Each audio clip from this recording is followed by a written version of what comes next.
This competition in many ways was not only a competition about the making of a project, but it was also a process that was reestablishing a model for a new social order in Afghanistan.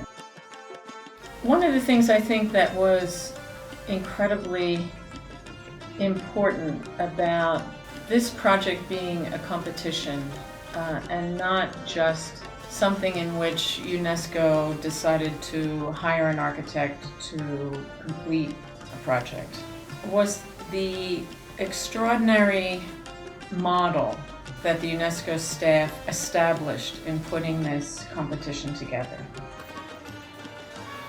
In this week that I've spent in Kabul, I became incredibly conscious of two things. One is the absence of public space in the city and what that has done to really exacerbating the unraveling of civic society here.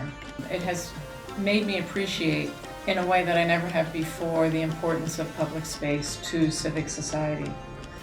There was a team of people who committed themselves to this project for 6 months, working day and night, learning to respect each other's areas of expertise, working closely together under pretty tough circumstances, but really bringing all their desires for what this project could be, not just what it might be, but what it could be.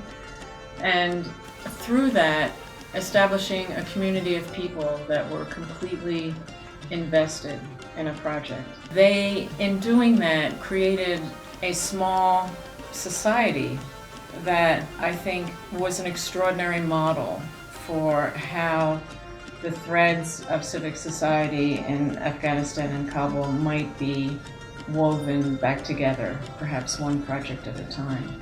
Grace is already like tearing his hair out at the challenges. This competition was about a social program, a cultural program, and working in a very adverse area. I was stunned by the number of entries. I mean, I've never been a part of a competition that's had over 1,000 entries, and this far exceeded that. And so I think when I arrived, of course I was excited and I guessed that there'd be a couple of hundred entries to go through. You began to see is that the entries that did very well in the final rounds, they looked at the Buddhas, they respected the Buddhas, but they really looked at the entire area and how it responds on a local level and then that of the visitor.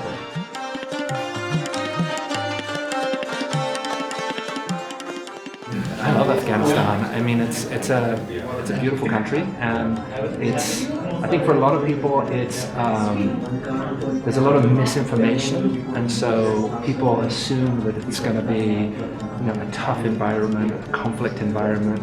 But actually, it reminds me of the undiscovered countries. There's no tourists.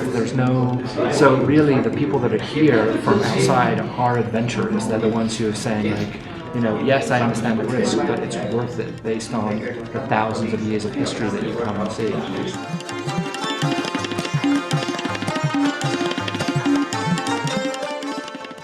For the last 20 years I've been involved in how do you rebuild post-conflict and post-disaster, but this is about cultural diplomacy. This isn't about repairing a country, this is about how do you galvanize a country behind its identity, and that culture really is going to be the soul of the rebuilding of this country.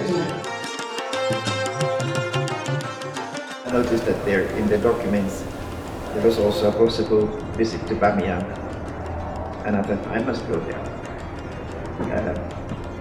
But I was also interested in participating in this jury as such. I didn't think about whether it was dangerous or not. It was only my wife who started saying, "Oh, but you are not going because it is dangerous." I said, "I don't think it is so dangerous that we should be worried about it." I think that culture is the essence of humanity, of human beings. I think that what is universal in humanity is the creative capacity of human beings, which comes from a life force, which is the intangible, invisible force, which, when connected with material, gives the possibility for the material to grow and diversify. To me, this Bamiyan Cultural Center is in a way like, it may be like a drop of water in the sea, but it can create some waves, and it might have an impact on the context. I think that the great idea of architecture is not in the being different, but the great idea of architecture is that this is functional and suitable and accepted and enriches the life of the community. If we have consensus on one or two, we can make consensus on one or two, then we can revisit and select the best that we can.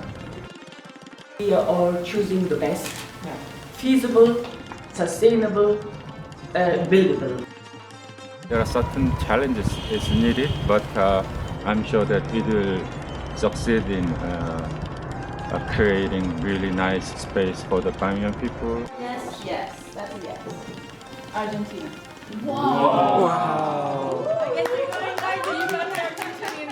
We create a new pattern for architecture, design and development in Afghanistan. So this is a chance. I want, as UNESCO, to make sure that the Afghan people recognize themselves into the design of what we propose now. It feels good to me because we are leaving behind something. It's a kind of legacy project. We're doing something which means something important for our friends in Afghanistan.